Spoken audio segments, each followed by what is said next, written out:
just because AI took over your copywriting job doesn't mean there's not another opportunity that's even better in front of you. The best thing that we could have done and what we do, and we've leaned into it as opposed to leaning out of it. Like, it's like, why would I want my client to get their product slower? Yeah. When they could get it faster with AI. That's why we're so passionate about it, because we understand what's gonna help you stand out just by the story that you already have existing in your business. You just need somebody to essentially bring it to life.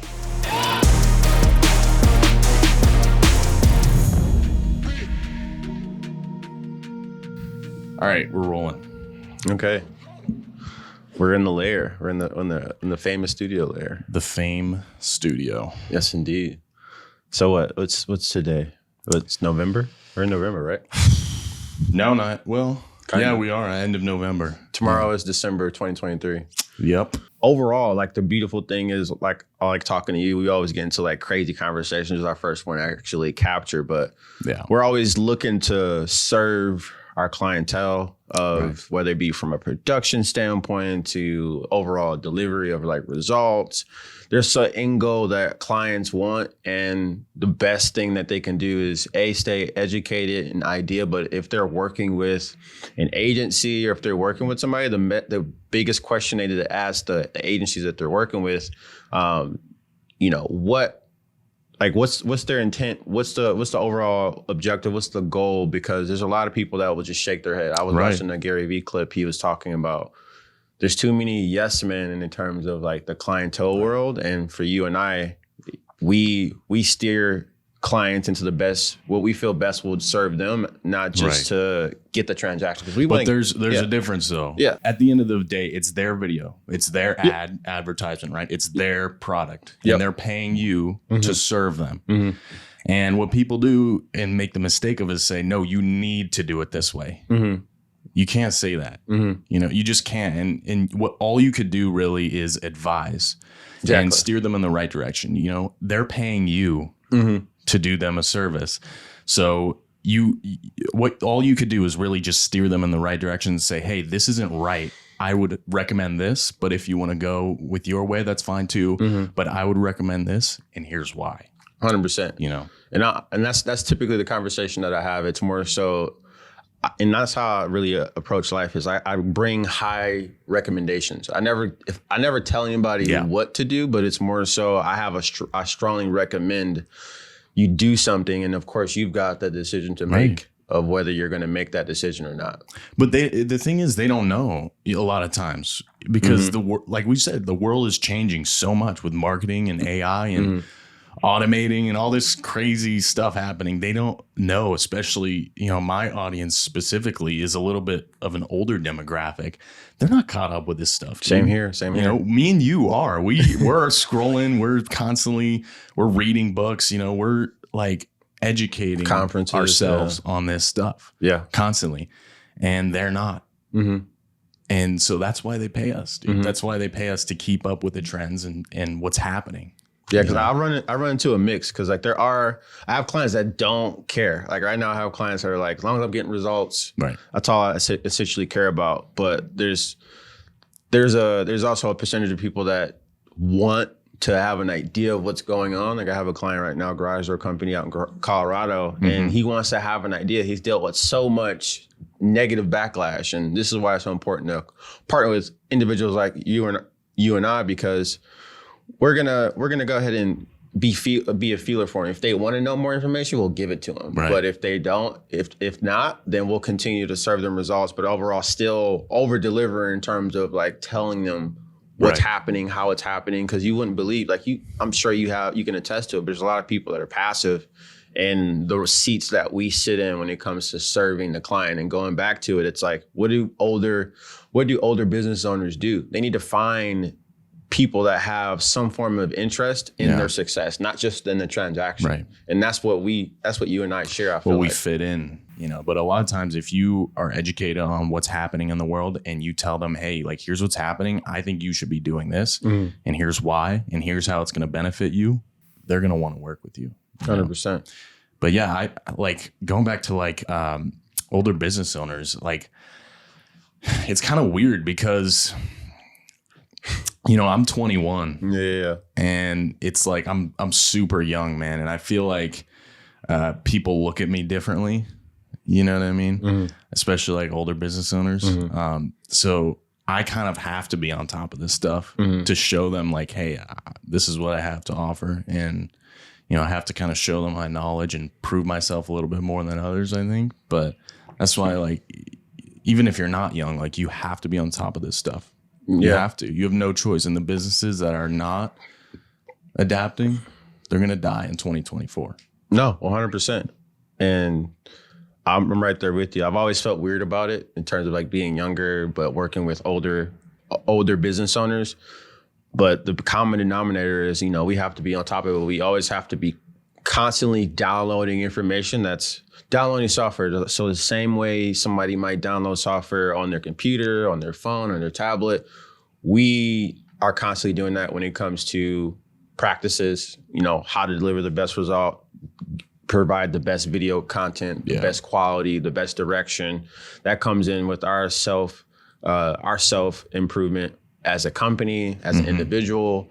And as long as we have result to bring testament to it, like that's why I'm always trying to collect testimony. I'm always improving, dude. Always improving. Yeah. I look at my stuff like when I first started my business and I'm like, I cringe, dude. Like, it's bad. And now I look at my stuff. I'm like, wow, look how far I come. But I think if you're not constantly improving, like the moment you think you're the shit, you know, that exact moment is when everything goes downhill. Yeah.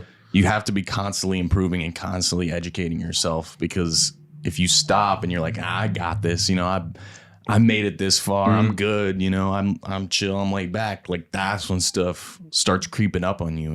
And you don't want that to happen. And that just goes with like everything in life in general, you know, but mainly in where we are. That's the biggest takeaway. And that's one thing that I've come across, because here's the thing that small business owners have the advantage of. They've seen time, they've seen business, and they've seen business evolve. They've seen certain periods in time go in terms of a good time to bad time. Like right now, we're pretty close, if not already into it, between inflation, you know, talking about, you know, the economic collapse, all those different things related to like 2008.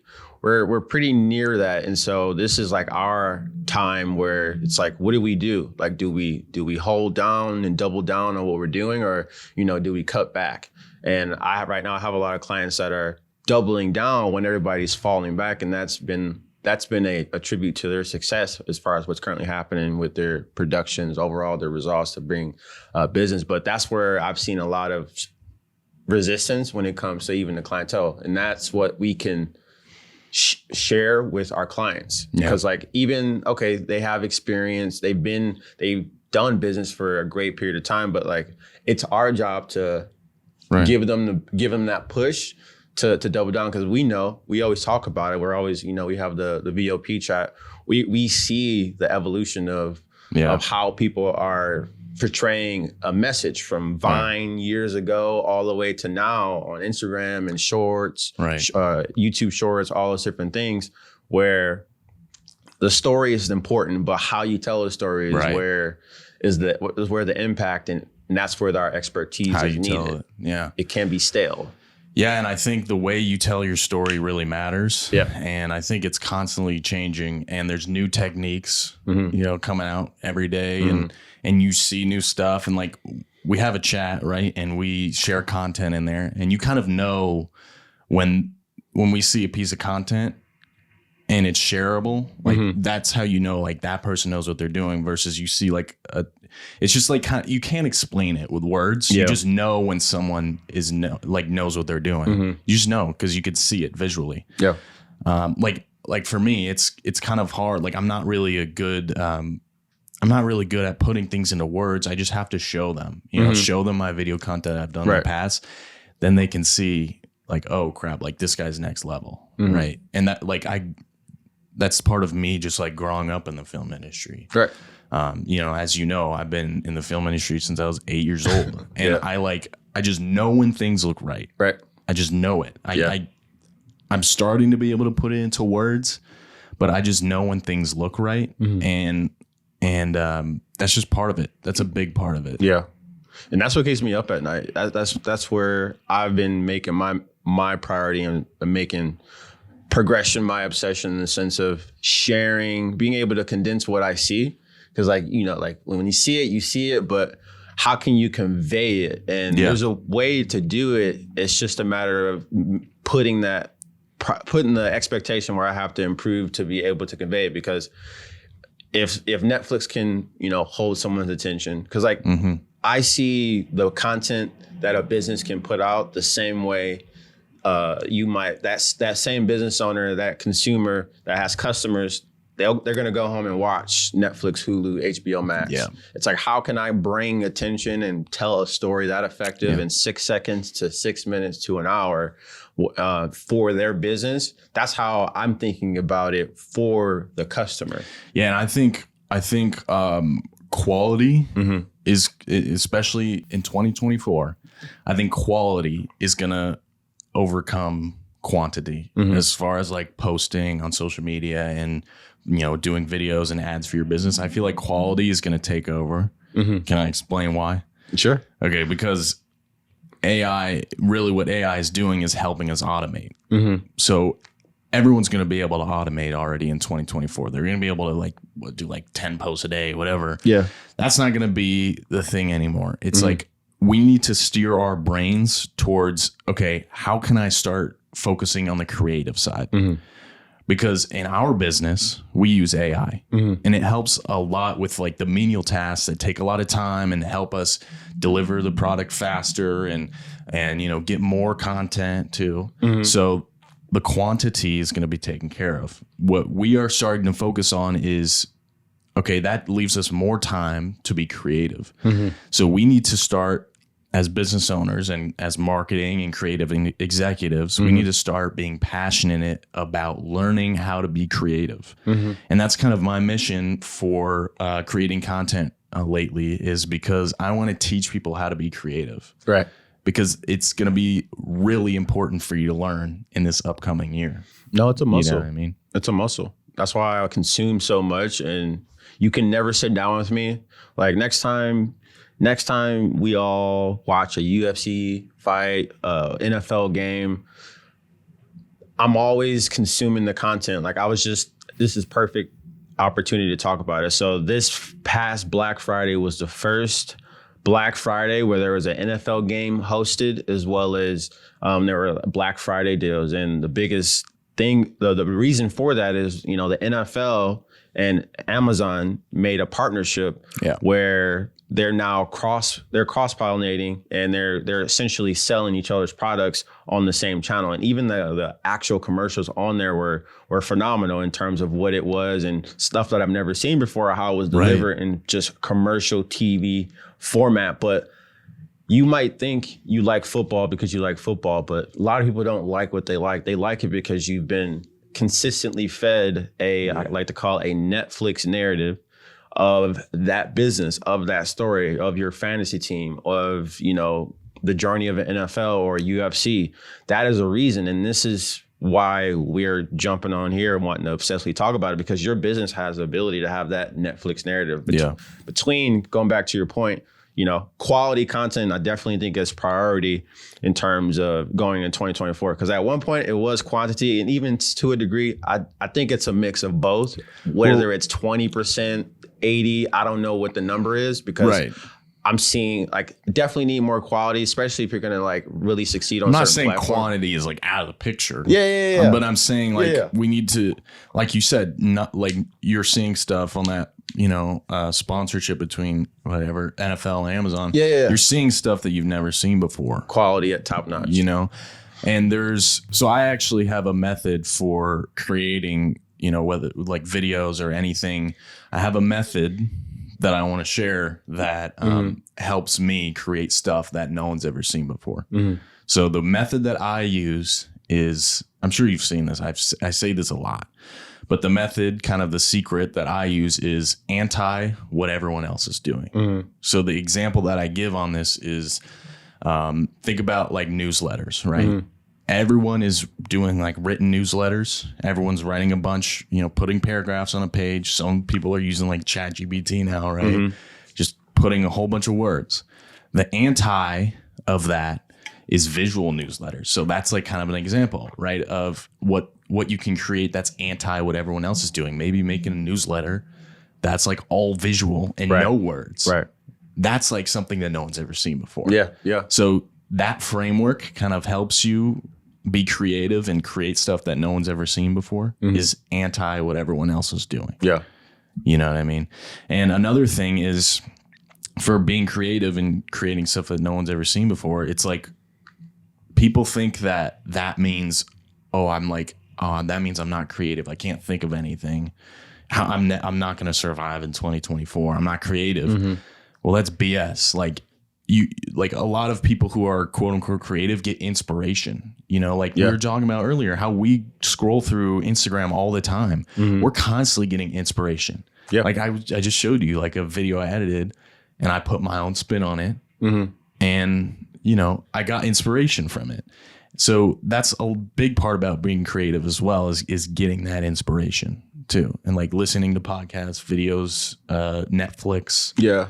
And putting your own spin on it. Yeah, you've got to put your producer, and this is another thing that's for like small business owners, or especially when it comes to marketing or production, consuming content with the lens of your creativity hat. Like we were just talking about earlier, things that we might see.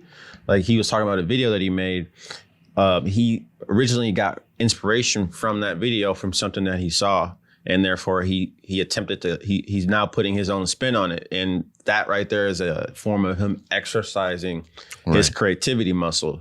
This is how we look at things more than most people. But as a business owner, to really help you understand where things are going, pay attention to what you consume and ask yourself the question why you like what you like, as opposed to just like, that was funny. Like when I'm watching a movie now, I'm like paying attention looking to at like the lights, the lighting, the camera angle, what they're trying to, convey. Yep. Like I'm looking at that and constantly educating myself. That's what I'll do when I'm working. I'll put a movie on in the background. I won't even, sometimes I'll like watch it, but like, and I glance at it, but like sometimes I'll listen to like the scripting of it, like listening to how the plot comes about, the music, how I feel when the music's happening. I suck. I can't do it. I suck at multitasking, dude. No, it's fine. It's fine. That's how my mind. But I get what you're saying, though. Most of the time, like I say, when I'm able to do it, it's not all the time, but like sometimes I'll like put stuff on, especially if I'm like working. It's not super loud, but overall, if it's enough for where I can like listen to something, or if I've seen the movie before or whatever I'm watching, it can kind of just be like background noise, but it'll kind of help aid, my whole creative process, especially when I'm going through the whole editing process when it comes to advertisements and everyone has their own process though, dude. Exactly. Like that's the thing is find your process for being creative. Give yourself capacity too, which is an important thing. Give yourself capacity to be creative and think outside of the box. Everyone says like, oh, I need to work on the business, not in the business, that whole thing. Like, give yourself that capacity to have that time to think about, how can I start being creative? What can I do differently? How can I differentiate myself from everyone else? Yeah.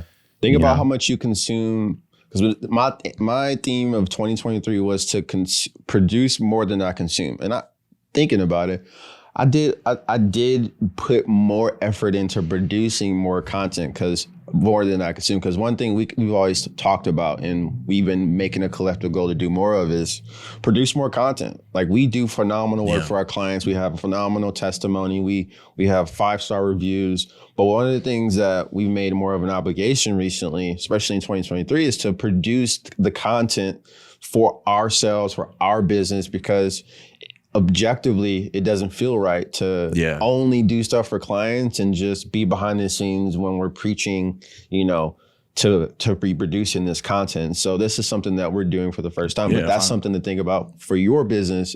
If you're listening to this, how much are you consuming versus producing? Yeah. But that's it. Yeah, no, I was going to say, like, even if you're not producing anything right now and you're not starting, your personal brand or just brand in general, if you're not doing that right now, just realize like your first video or your first podcast or your first whatever is not going to be good, and just accepting that.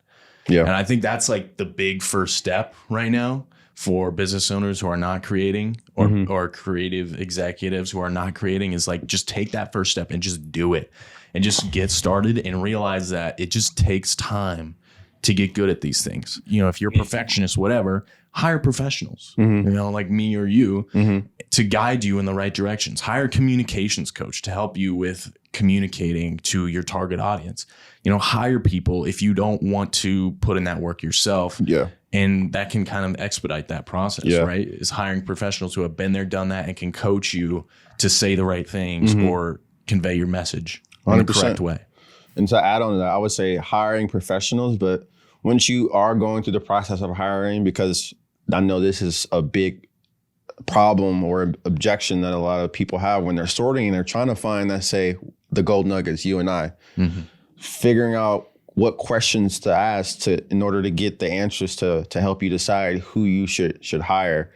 Right. Those are the things you have to more so think about, because I've dealt with a lot of clients that have had not the greatest relationships, and they've been their perception of what they need has been tainted, and therefore it's limited them from excelling because they've had a bad experience when I was just a singular bad experience, and that's not the reality of what you're going to receive moving forward. You just need to know how to sort through, but how you do that is asking the proper questions in terms of like, you know, what do I need? Like, you know, like what am I missing here? Yep.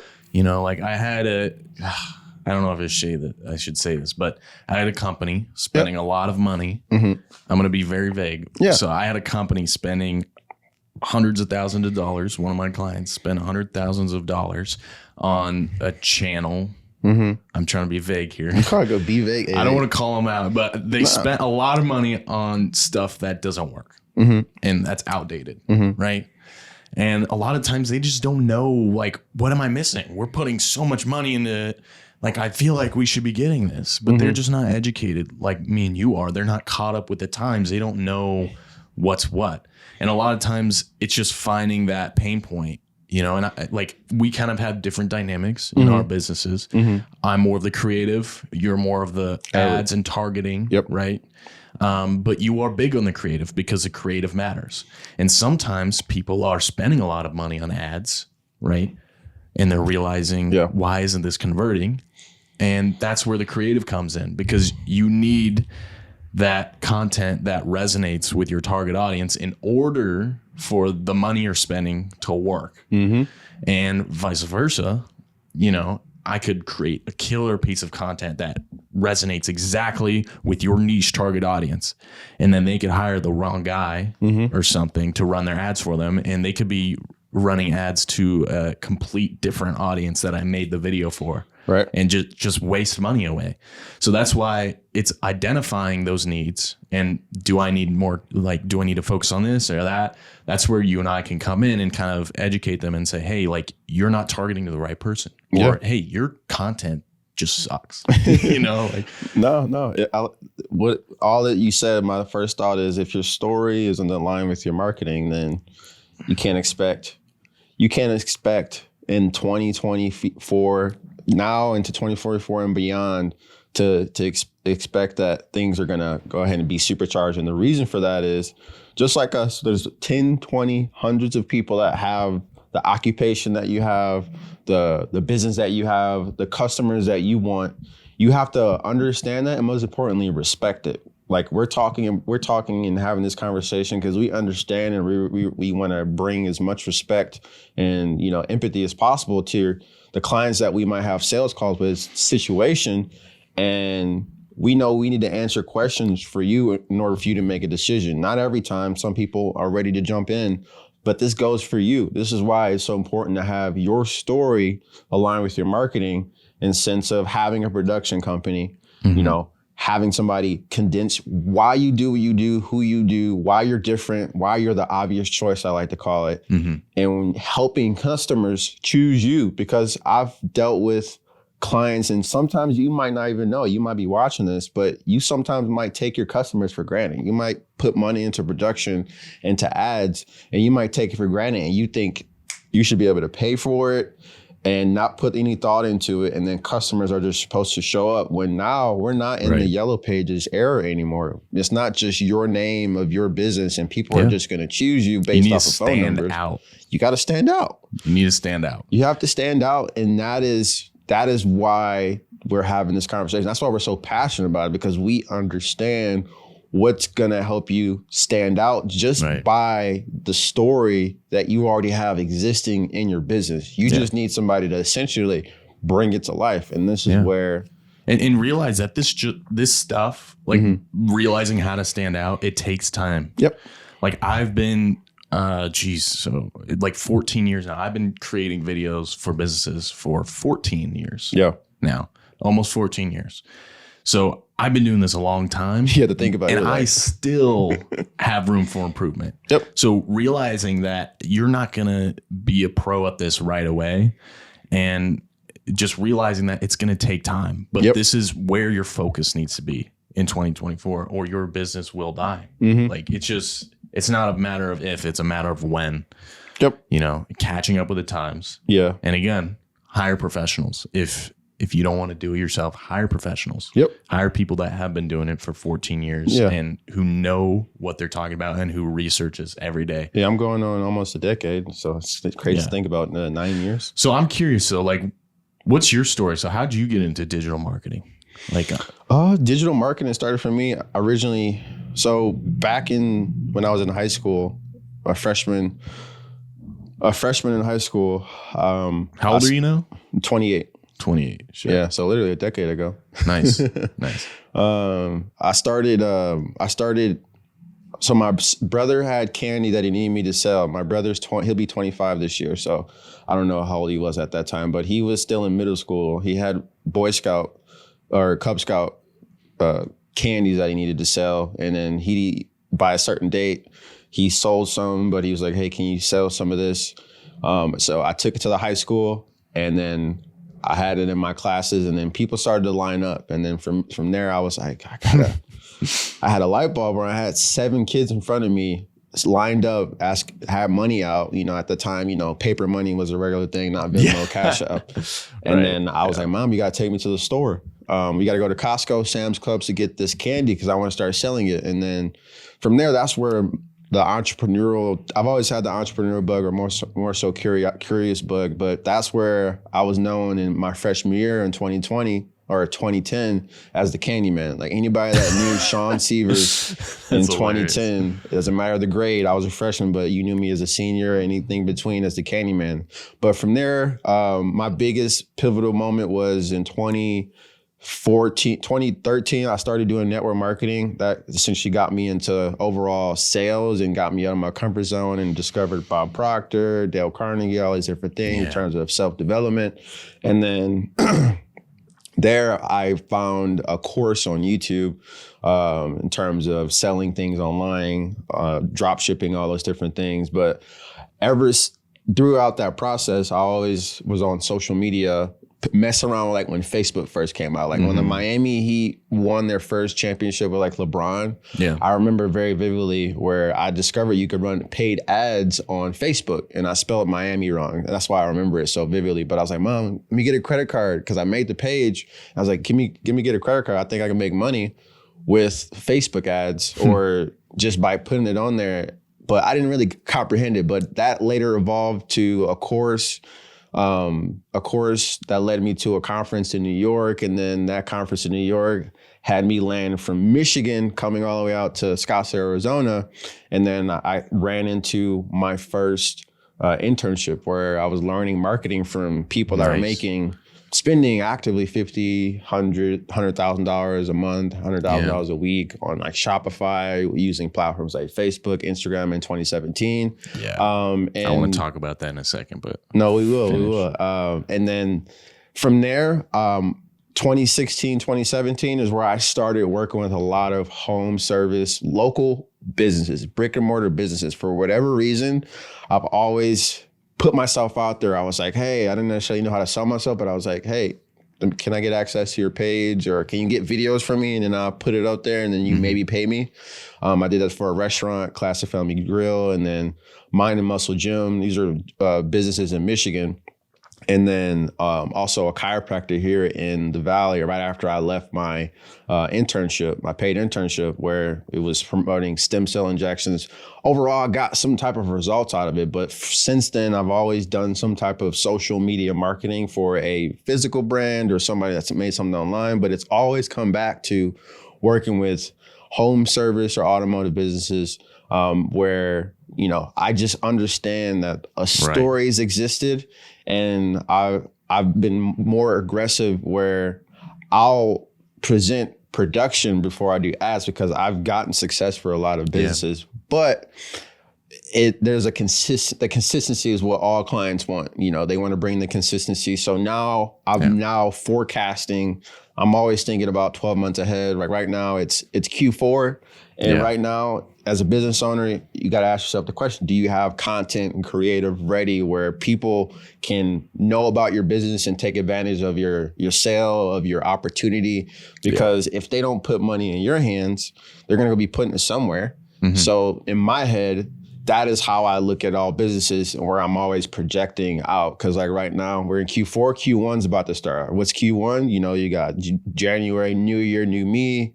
You know, Valentine's Day, you know, you name it, all these different holidays that have the opportunity for businesses to make money, especially small businesses, because if we go into another, and the last thing I'll say, if we go into another, you know, shutdown, however you want to consume that, whichever way you lean, that's not the point. Is objectively, the big companies are going to take everything.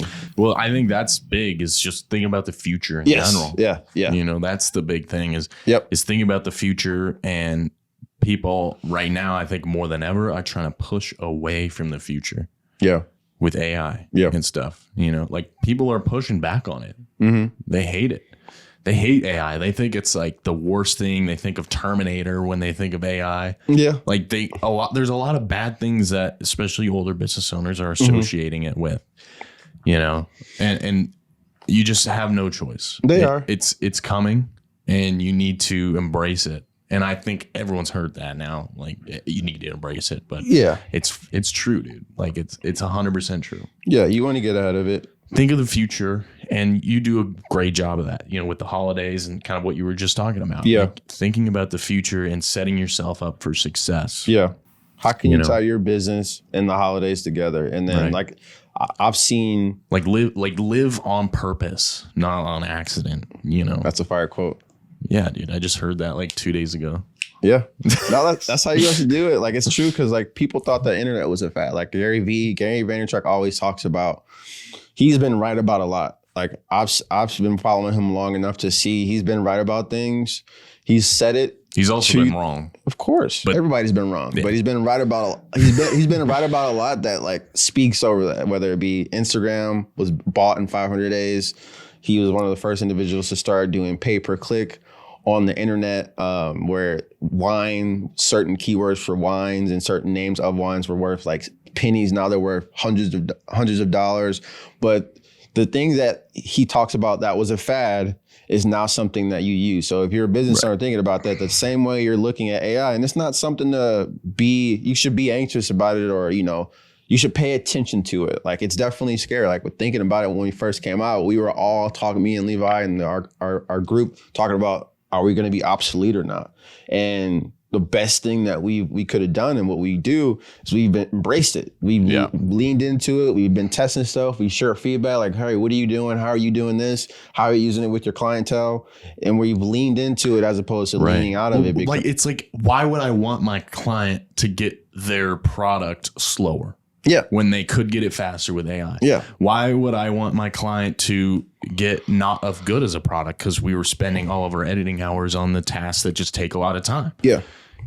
Instead of focusing on how can I make my client's video stand out from the rest, and let AI focus on the stuff that takes time. Yep. Why would I not want that for my client? And people who are not embracing it are honestly doing a disservice for their clients. People in our industry who are not embracing Even then, that's important because you're talking about everything that we're talking about, AI, it's to serve our clients. Same thing with our professions hand in hand. You should look at this as to serve. Now, if you don't like your business, is anything you have on the internet is like a business card. Yeah. Right. Most businesses now, there's a lot of people doing it, but most businesses have no presence, and it's like a regular business card. It's likely to be thrown away, but your perception online is serving your customers. Yeah. Your customers are already customers of yours, and you want to attract more. How you present yourself online is going to serve them to share why they work with you, why are they doing business with you. Right. And the way you present yourself, it might change because of AI. Of course. Like, for example, if you presented yourself as a copywriter, that's obviously changed because of ChatGPT. I mean, there's people out there doing it, but yeah, for sure. You just at the base level. Yeah, but at the base level. Yeah, right. Yeah, for now. But if you, but you can, it might change. Yep. So, for example, like people who were copywriters and who had those, whatever degrees in journalism, and people who know how to write for people, whatever. Yes, your job was taken over by AI, but you didn't like lose your job from AI. It's about finding that new opportunity and finding, okay, how do I present myself online?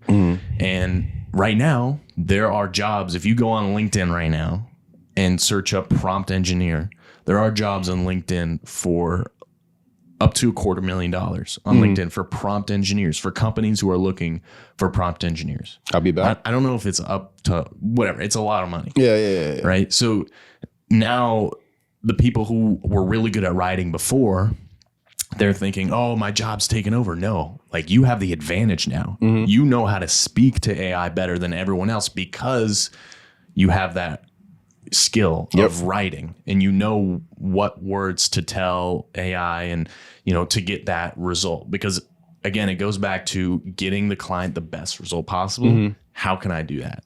There's just because AI took over your copywriting job doesn't mean there's not another opportunity that's even better.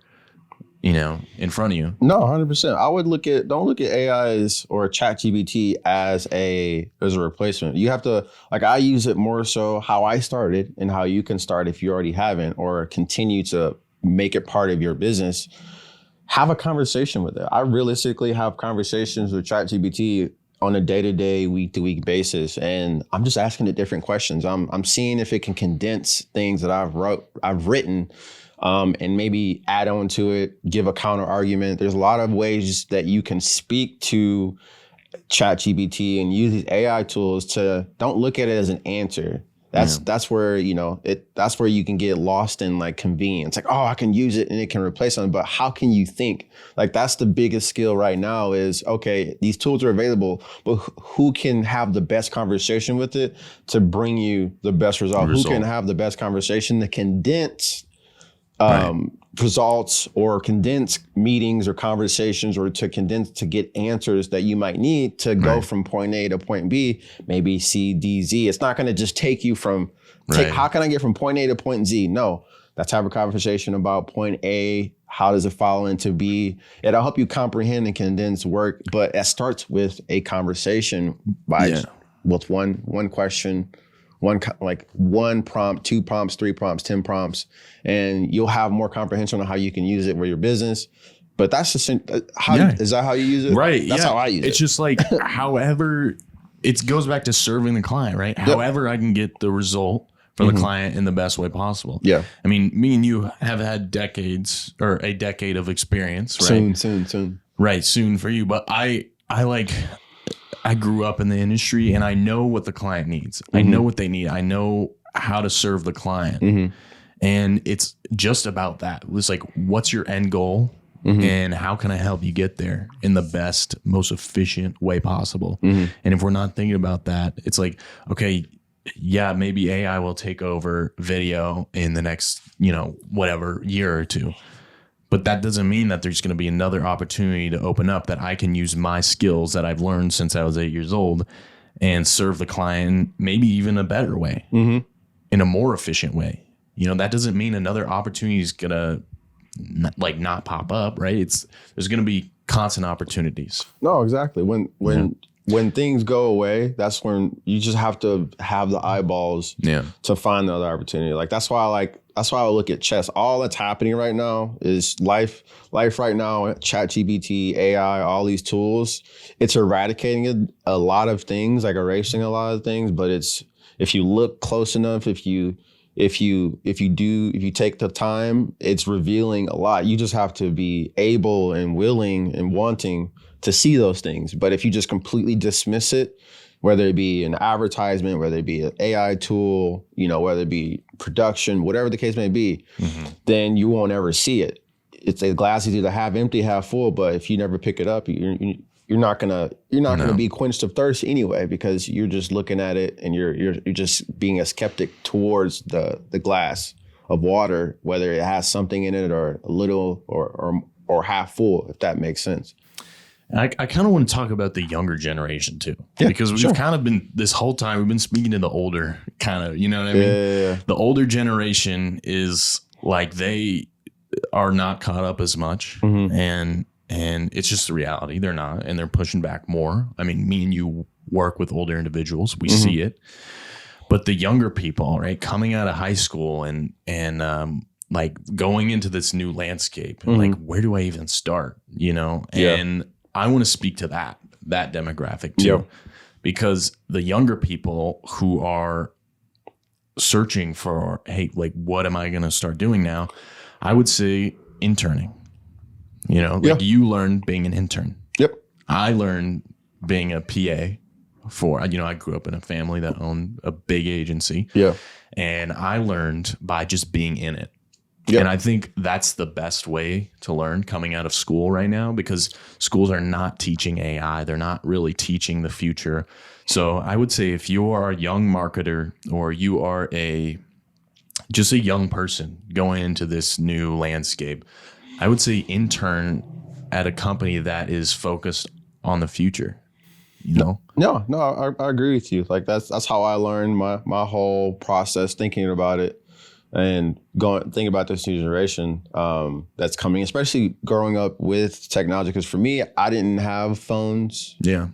Or it wasn't as prevalent as it is now. So it's like it's a completely different paradigm. But it's a double-edged sword, however you look at it. But it's definitely an advantage. But that's why it's important to start young. Yeah. Because look at how good you are at what you do now, because you started so young, and look how good I am. Like that sounds egotistical. Whatever. I'm not trying to be that. No, but you got a track record. But it's true, because if you start young, it's almost like, I don't want to use the term like grooming, but like it's kind of like that. If you start young, cultivating. You're just like if you start young, it gets implanted in your brain, and because I started young, I just know it looks good. Because I just started, I know it looks good. It's implanted in my brain, dude. Like, and that's why I say start young and start interning at these companies who are focused on the future, because that is going to be implanted in your brain, and that's going to set you up for success in the future, and knowing what to look forward to and knowing how to be prepared. Yeah, I would say go into that, having different seasons for different reasons. So interning is a great opportunity to jump into different seasons and taste and test different things.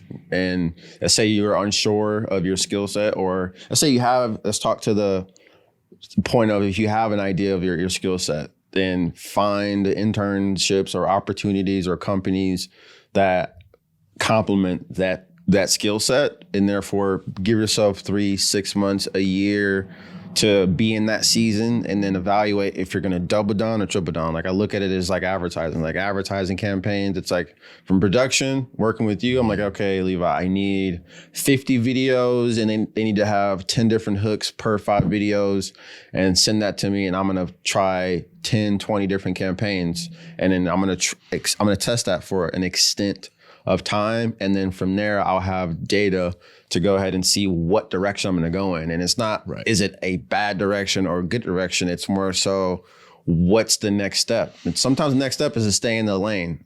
Just like you're going in the GPS. It's like, all right, I'm going to get off at 148 a cactus road, or I'm going to keep going and loop around the 101, going all the way to, surprise. That's how you have to look at, especially as a young person, as chapters of your life, because you're early into it. Even you, like right now, it's still so early of the chapters that you have in your life, despite having such a full, experience, where you still have so many years to go ahead and add into your life, to add on to what you're doing, potentially pivot. But overall, someone that doesn't have that information, that's what I would do. Because if you don't know anything, you don't have to get it right the first time. And that's what confused me growing up, was I had to get it right the first time. Degree, what are you doing for school? I remember people asking me, what are you doing? I'm like, I don't know. I'm gonna do something hands-on. I'm gonna go to school, run track. That was my priority, because I was getting scholarships. I was like, that's what I'm gonna do. But I didn't necessarily know what I wanted to do. I just had a bunch of people telling me that I had to, you got to figure it out. Like it was like a do or die. It was like an unspoken do or die scenario. And I know it's kind of scary when you hear that, though. Yeah. But you got to just start, dude. You're right. Yeah. Like when I was starting my entrepreneurial journey, I just started, dude. Like I was like in film school. Mm-hmm. I was in film school and I started my business. Yeah.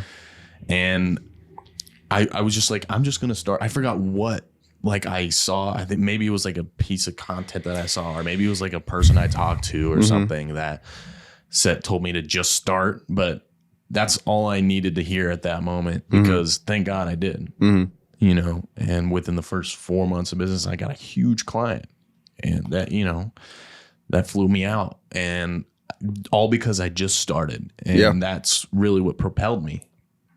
But that doesn't happen for everyone, right? Of Sometimes course. it takes time. Yeah. And that's okay. You just have to be okay with that. And I'm here to speak to the other side of it. Like everything that I'm a professional at to this day didn't come out of that predicament, as far as it happening the first time. I had a lot of trials and tribulations in terms of like building companies for other people, and then getting exiled from it, to not understanding how to set expectations for clients at a young age. And overall, there's a lot of trial and error, and you will face it to some degree, but just to kind of set the spectrum of like from good to best to great in terms of how you can start. Yeah. School, going back to what you were talking about, like interning in school, people come out of school, like school in my perspective, and especially talking to my sister, she just turned 18. It teaches a black and white mentality, like you said, just to start, but you have to learn how to view life through a lens of, you have to remove the good or bad lens, especially young. You have to more so look at it as it's an evaluation period. I don't necessarily know what to call it, but it just makes me think of the term I always say, progression is the only obsession. I always say that so many times, because but you can't progress if you didn't start in the first place. Exactly. Perfection doesn't exist. No. And that's, again, kind of going back to that's why you need to that's why you need to start now. Yeah. Because it does take time. Mm-hmm. This is going to be like the landscape in the next year. Mm-hmm. And this is, it's going to grow exponentially. Yep. Right. So if you don't start now, realizing things take time. Yep. You're never going to catch up. Yeah. So you have to start now, and you have to start preparing yourself for the future. Yeah. Just fall in love with the compound effect. You don't want to start too late. No, you don't. You don't want to be behind, because with the AI, the one thing you should be scared of, if you don't start and you don't have some type of idea, or you hire a professional that has an idea, or at least can start to educate you while working with them, so you have comprehension of it, then you're going to be behind, and you won't even know what direction to go in, and you might not be needed. You might not be needed to the point where, because you don't have any comprehension on how to use these tools. Right. Like right now, there's a big demand, like working with a lot of home service, local business. There's a lot of demand for contractors, blue collar workers, because there's not enough people that want to get into these blue collar jobs. It's the same scenario when it comes to understanding how to use AI to your advantage. Yeah. If you don't utilize it, then there's going to be a supply and demand shortage, and if you don't have that skill set, you're going to be on the spectrum where you're not necessarily needed. And I think that's the message here, is like, start trying to improve yourself and start trying to think about, oh crap, like I need to start improving in these areas. That's like the biggest thing. Again, it takes time. Yeah. Right. That's why, again, I want to talk about working out, because you and I both work out like pretty much daily. Yeah. But that's like kind of the lessons that working out has taught me. Right. And I'm sure you could speak to this too, is like, it just, I didn't expect results immediately when I started. I knew that it was going to take years and years for me to get where I wanted to get in the body type that I wanted to get. And so that's why I just started.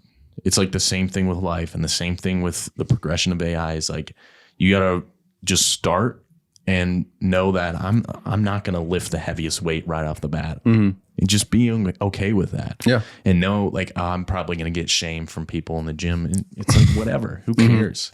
You know, like just start. And that's what I love working out, because it subconsciously, every time you go and every time you grow at the gym, you're teaching yourself that lesson, kind of that things just take time subconsciously. Yeah. How you do one thing is how you do everything. Like I'm right there with you when it comes to working out, and how I treat working out is how I treat my life personally to business. And I think that's a big, if I had to give a strong recommendation, almost telling you what to do, listening to this, it would be to always optimize your life how you will optimize working out. And for me, how I optimize working out, I always have some type of goal, whether like I'd sometimes compete in terms of like powerlifting. I just started doing that maybe a year or two ago.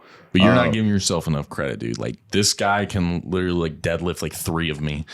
Well, yeah. That's besides the point. Dude, you're legit, man. I don't know how you deadlift that much. But that's the thing. I've always going to it. Like for me personally, it's just having micro goals. And so as a business owner, when it comes to your market, your realm of your business of marketing, whether it be working out, whether it be your staff, whether it be your production, it's having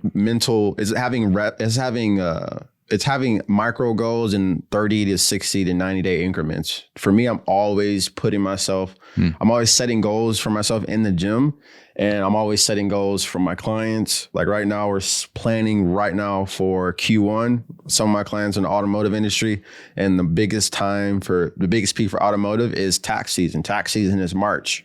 April is when a lot of people want to invest into their vehicle, whether it be out of necessity or accessory. And so I am always planning for them, like, okay, this is what we're going to shoot for. But that's what the gym has taught me in terms of always setting micro goals. Because if you're just always passive, like that's where things can get sloppy. Like living on purpose, not on accident. Yeah, living on purpose, not on accident. Having those goals set.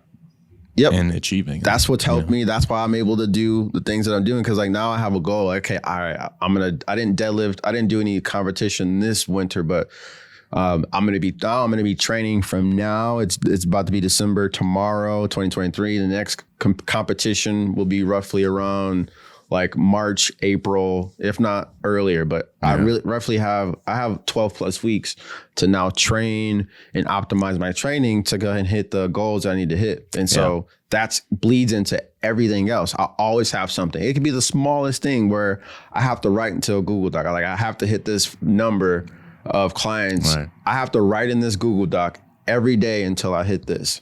Yeah. And and it could be a sentence, it could be a word, it could be a paragraph, but that consistency, that compound effect, like in the gym, but just for the Google Doc, or doing push-ups, 10 push-ups every single day before I wake up, or writing something on my board. These are little things that help me compound massive results. Doing the work, dude. Yeah. Like doing the work, and those little things, like if you go back to the basics over time and you just do the work over time, the results are going to come. Dude. The results are going to come. And I'm not like some business guru. I'm not like I'm young. I'm learning about business as I go on. We're not gurus, but we have experience. So everything we're talking about is based off of experience. If it's not our experience, it's someone that has shared their experience with us. Yeah, but like it's like I'm just constantly improving, dude. I know I'm okay with not being perfect. I know I'm not perfect, but I'm always learning those lessons every time I mess up, or every time I see someone else mess up. I'm learning from the experiences around me, and I'm constantly improving. And it's not about I'm setting these goals to be perfect. No, it's just I'm constantly improving. Yep, that's the conversation I'm having with clients. I'm always like getting them to get on camera, because always want to have some type of big production. Like I want to have a big production, have you and the team come out, or someone like Isaac or Jesus, whoever it may be. And then we shoot for a day or so of content for 6 to 12 months. But what I'm always prompting is, okay, we need to get you consistent on creating content while someone's not present. Because I also want to have the quality content, but I also want you to get in the habit of just presenting your business and on the camera. Is it 30-second video a day? And just like even start on your phone. Yeah. You know, like you don't need a professional crew right off bat. Yeah. Right off rip, you know, like I have people call me every day and say, hey, I need like a video and I don't know where to start. And like a lot of times I'm just like, you know what, why don't you just like, especially people who are nervous, I say, just start on your phone and get used to being on camera and get used to creating content. Yeah.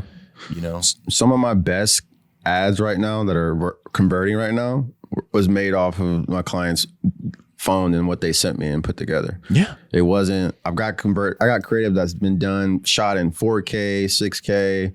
They're doing well, but like I have equally as much, if not better, creative that's converting, making money out of this world for clients that was shot from their iPhone. Yeah. We have we have 3 cameras in here. We have, all fancy lighting, everything. Mm-hmm. But that doesn't mean that's the best for the client, right? Mm-hmm. Kind of going back to what's best for the client. We have one client who, David Johnson, shout out David Johnson if you're watching this. We have one client who just shoots on his phone, and obviously we coached him and told him all the right stuff to get and how to light himself and all that stuff. But he sends us he sends us videos on his phone every month, and we edit and we take care of the creative for him. Yeah, but he doesn't need, for what he's doing, he doesn't need all this fancy crew and all that stuff. He just needs to get in front of the camera and get his content out there. Let us handle the creative, but get yourself out there and just start. Start creating content, because in 2024, video marketing especially is going to be a necessity. It's like, we talk about this all the time. It's your portfolio. And when people search your name, your YouTube channel is going to pop up. Your TikTok, your Instagram is going to pop up. So if you don't have content on there, quality, good content on there, it makes it easy to skip over you. Right. Exactly. You need to have that resume. Hence why we're in front of the camera, because we don't want to be hypocrites. Yeah. And we understand that. Right. And therefore, despite us, we've done sensational things for clients, but like we've got to the point where we need to live in your mind to some degree, so you understand, that we're living by the sword that, we're dying by the sword that we're holding. And just for ourselves, because we believe that we need to make progression the only obsession. But I had a question for you. What's something like, what are some things that your clients have taught you? If you had to maybe put it in a few words or a few highlights, what are some things, maybe 1 or 2 things that your clients have taught you in 2023? Like your experiences. It could have been the best shoot. It could have been the worst shoot that turned into the best scenario based off of how you've innovated. Anything that comes to mind when I say that? The main thing I learned in 2023 was to just work with the client. That's something that I feel like I wasn't doing at the beginning of my entrepreneurial journey.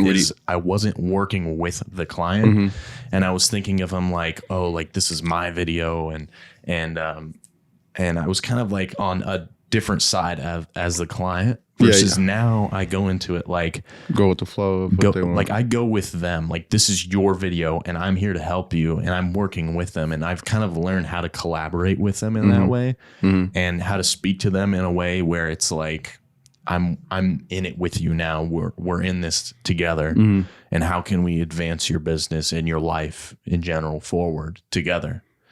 And that's kind of what I've learned, and that's really helped me. That's the big lesson that I've learned. It's just working with them, Not against them. Almost like, what about you? For me, I say setting clear expectations, because what we provide from the production and advertising phase, it's just important. It's very important. And it's unfortunate to know that there's business owners that I'm unable to help because someone didn't set proper expectations of what they're going to receive. And cost is a big one too. Yeah, cost. Because that's the thing. Another thing is like, this costs a lot of money. Yeah. It's not cheap what you and I do. It's not cheap. No. And realizing that sometimes what their goal is and the expectation that you're giving them is not me. Sometimes you should be saying, hey, like, you don't need me at this stage. You know, you're just starting out. And I don't think sometimes when people call me, I just tell them, like, I don't think it's right for you to do this right now. I think you should just start creating content just on your phone and just getting used to being in front of the camera. Yeah. Yeah. I've turned people away. And just recently, like, that's one thing going into the expectations where I'm like, I don't think it's right to start now, because some people come to me and it's a do or die situation. Like, is this gonna pay my rent next month? And it's like, or am I gonna make payroll, or, you know, and for me, if I don't set the expectation for myself and for the client, then that puts bad reputation onto myself, and you know, it wasn't needed. And then you won't attract your ideal client either. Yeah. And when you set those expectations and you know what you do and you know who you can help, you naturally attract those ideal clients and those target demographics. Yeah. Versus if you're just like trying to get everyone, then, you know, you're just going to be like oversaturated and you're not going to go anywhere. So it's like, I think it's just as important to repel people as it is to attract certain people. Whether you're starting on your phone, you have your own camera, to you have a production crew, to you running your own ads, to you having an agency run your ads. It's a combination of that art and that science that you have to mesh together, and you constantly have to be evolving if you always want to see success. I want to say it's not a destination, because you always need to be evolving your story. You always need to be optimizing a campaign. Yeah. Don't look at what we're talking about. Oh, it's a destination, and if I do this, I will get here and I can stop. That's the one thing that's like a pet peeve of mine. Anytime I talk to a client or somebody that wants to work together, they're coming to me as if it's the destination. It's an evolving relationship. Yeah. It's not, oh, I'm done with this, because like for video, you always need video to some degree. If you want to scale your company up, that means you need production. You always need campaigns. If you want to see success, not just one, and I can just turn it off. Sure, if you want to do that, great, do that. But like realistically, you always need to be evolving the relationship, whether you're running these things yourself, or you're recording these things yourself, or you're hiring someone like Fame or Storyline Marketing. It's a relationship that needs to be growing. And if you're working with somebody, that relationship needs to be growing. And if it's not, that's where you need to ask yourself the question, what am I not doing wrong? What questions am I not being asked? What can be improved to where this is a progressively growing relationship and not a dying, you know, plant that hasn't received water. But I mean, a lot of times it's like up to us though. Yeah. You know, like, I think we're telling the clients or whatever, we're telling the audience this, but I think a lot of times that's up to the person who's serving the client. That was kind of towards them as well. That's because for us, and it's for people that might be in our seats as well. Right. Yeah. And it's like about how do I communicate to them in a way where it's like, no, I'm not like just a one and done type of guy. Dude, we can talk about that specifically. We're gonna talk about people like us. That's perfect. And I'm like, I'm the type of guy who's gonna be like, no, I'm working with you in this. Like kind of what I was like just saying is like I've been learning how to collaborate with a client and making it a long-term relationship and constantly evolving and constantly improving with the client. For example, something that's written into my process is I am searching up content or something on the internet that I feel would benefit my client. This is literally written into my company's process. And what we do is we send them that piece of content and say, hey, I think this would work good for your business. I feel like if you don't have that written into your process and you don't have some way to be constantly evolving with your client, then they're going to expect that you're just a company who just wants to be one and done. And you need to find ways to communicate with them and make it clear that you're in it for the long haul. Yeah. And that's in the paradigm shift, because obviously people, you might be in a situation where you might need to get that client right then and there, whatever the case may be. But your objective, speaking on the terms of us, if you are an agency or if you do production or you do ads, you need to evolve and work to evolve your message to a long-term relationship, because what our services present, it's needed, but you need to present yourself as somebody that's going to be there, as opposed to, that one and done. And if you haven't thought about it, like, again, I talked about it. What we have is something that can be, especially in the Western world, is needed per quarter, per month, if not a couple times a week, every single month for year in and year out, that people need our services to help grow their business, bring notoriety to their business. And if you can present yourself as the obvious choice on the production side of it, and you can work on growing those expectations, building a long-term relationship, embedding that into your process, then you can see results to the point of where you're not necessarily searching for 20 different clients, 30 different clients. It's more so you have a strong foundation of, let's say, 4 to 5 clients, which is where another thing I've learned or I've developed into, where I'm proud to say I've got clients I've worked with for a couple of years, as opposed to having turn and burn of the typical, I'm only working with for a one-off for 3 months or 6 months. Yeah. And we need more of that, because there's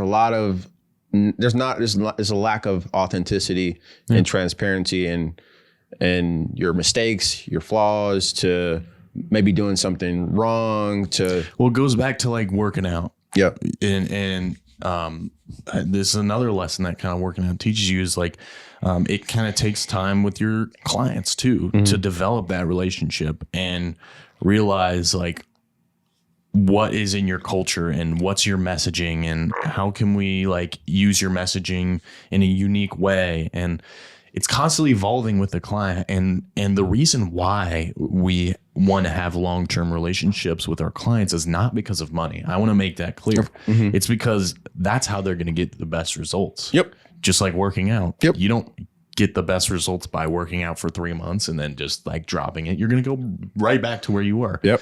Same thing with production, and same thing with running ads, is you need to understand the client over a long period of time. And the more you understand them, the better you get working with them, and the stronger the relationship becomes. But we care about our most important currency past money is our reputation. We understand and we value that over the money, because if we value that, then we know the abundance of opportunity and clientele and money is going to come. Yeah. And if we're structured like that from integrity and moral compass, then everything is going to come. And if your company that you're working with, you think about working with, doesn't have that wired, or if you're an agency and you're not wired that way, then you're not going to last long as an agency, and you're going to be exiled, because a lot of people know the same people. And then as a company, doesn't matter how much production you put into it, any advertising, and I've been in this scenario as well, create a lot of revenue and money and leads, but none of them are converting because the company has such a bad reputation in the local market, and everybody essentially says, don't use those guys. Yeah. So it's like your currency is your reputation. And if you have a sensational business, last thing I'm going to say, and you put these pieces together, advertising, production, you're going to magnify and dominate your industry. Right. Absolutely. But 100%. So yeah, that's like kind of my whole purpose for this content creation, like building my personal brand. Yeah. I spent a lot of work building my company's brand. Literally. Just recently, I want to start building my personal brand, because I want to get out the message of building your creative muscles. Live on purpose. Yeah. And yeah, exactly. Living on purpose and finding out how to be creative. And I think that's my big message out there. And that's like my purpose right now for building my personal brand is not because of ego. It's not because I want to be famous, or it's not because I want to get out there. It's just your name because is fame, though. But it is fame. I'm just I want my clients to be famous. Yeah. No, but I think that's the biggest thing right now is figuring out how to work your creative muscle, because hard work is not going to be a thing anymore in the next few years. It's not. And I know you like Gary Vee. I have a little bit of different perspective on Gary Vee. He's all about work hard, hustle, and you'll eventually get there. That's not going to last in the next few years, because the hard work is being taken care of by AI and automating. So we need to figure out how to step back, let that stuff give us capacity to step back and think outside the box. And how can we differentiate ourselves from everyone else? That's the main message. And that's what I want to tell everyone out there who's listening. So sensational. Well, I'm glad you jumped on I'm glad you made it to this point. I remember when you've known each other. How long have we known each other? I don't know, man. We like 2 years. Yeah, 2 years. It feels like yesterday, but you've come a long way. So, like I said, I know it's never like we're not on here professionals, and we don't have every thought mapped out. But just because we might not like something or a little bit terrified doesn't mean we can't do it. But you've come a long way. Yeah, thank you, man. Like you have two. Yeah, you have two, man. Yeah. All right. Peace out. Until next time.